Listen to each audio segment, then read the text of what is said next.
Okay, magbabalita ulit tayo sa charging station. By the way, nandito ako sa BYD Pampanga, dito sa San Fernando. So, maganda ito para sa mga pupunta o papunta ng Bataan, Zambales, Olongapo. And kaibi, kung ikaw ay medyo nag-aalangan sa battery mo, pwede kang mag-stop over dito sa BYD Pampanga. So, may mga restaurant din naman dito, di ba? Pwede kayong kumain dyan. At marami pang mga restaurant na malapit naman dito. Okay, this one ka-EV is DC charging station. CCS2 connector ka-EV ang pwede lang dito. So, adapter is not allowed to use. Okay? So, ito DC ka-EV up to 60 kilowatt.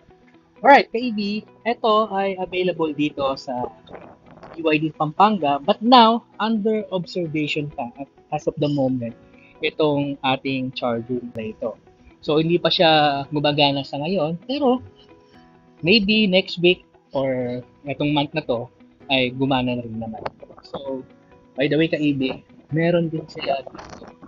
Ito yung kanilang 22 kilowatt na type 2 connector. Ayan ka-EV, type 2 connector na charging. Okay? And of course, another charger dito na 7 kilowatt na type 2 connector. Ito. So, ito yung gamit namin ngayon sa BYD Seagull. So, nag-charge lang kami. Na-testing natin. Na-testing lang natin dito. Itong charging station na to.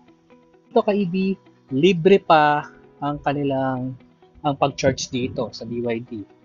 Tinanong ko kanina, basta type 2 or CCS2 ang inyo pong sasakyan or itong EV na gamit nyo, ay pwede kayong makicharge. Any brand. Basta walang gumagamit sa EV. Wala tayong magiging problema kung kung ibang brand man ang gamit natin. Kasi ang maganda rito ka EV ay naka-solar to. So, libre yung kuryente na ginagamit dito sa mga charger dito. Ano pa bang hinihintay nyo, baby? Punta na kayo dito. Lalo na sa mga kabalin natin yan. Punta na kayo dito sa BYD Pampanga. Ayan sa likod ko. At, syempre, magpa-reserve na kayo ng electric vehicle. Okay? Tanda, maraming libre. Libre.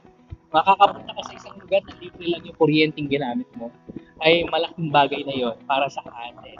Diba?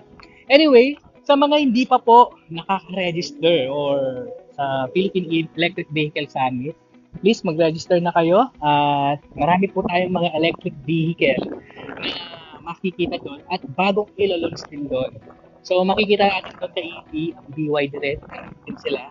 Pero silang bagong BB na EV na ilo-launch din doon sa Philippine Electric Vehicle Summit. So, ka-EV, ayan, maglalagay po ako sa ating description ng video na ito sa ilalim or i-comment po ka-EV para naman makaregister na kayo. At ang maganda rito ay free lang po ang pagpasok natin doon. So, wala kayong babayaran. At ang maganda, marami pa kayong makikita mga electric vehicle na nandoon sa event ng Philippine Electric Vehicle Summit. Under ito ng EVAC or Electric Vehicle Association of the Philippines. So, ka-EV, yun na lang. At yan lang ang ating balitang charging station. Okay? Let's go!